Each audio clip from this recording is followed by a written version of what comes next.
Ce film a pour objectif d'analyser les biais décisionnels et leur impact en matière de management. Cessez votre activité en cours, adoptez une position confortable et prêtez la plus grande attention à ce message. Les biais décisionnels consistent en la mise en œuvre d'un schéma erroné de pensée conduisant à formuler un jugement inopérant. Comme par exemple... Ah bon, vous êtes handicapé?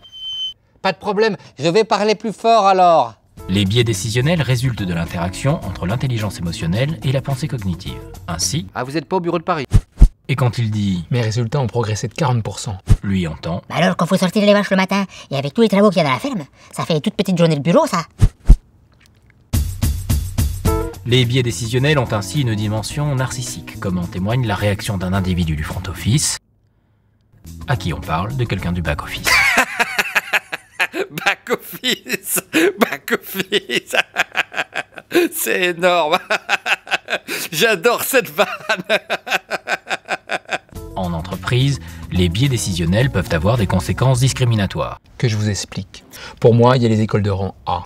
Et il y a les écoles de rang B, comme Bye Bye, ou les écoles de rang C. Comme ciao. Les biais décisionnels sont aussi une façon d'exercer sa domination. Il n'est que 20h, Maillard. Vous prenez votre après-midi? Mais la victime peut elle-même s'approprier cette façon biaisée de fonctionner, se muant en son propre bourreau. Pardon, monsieur le directeur, mais je pensais que j'avais le droit parce que c'est ma semaine de vacances.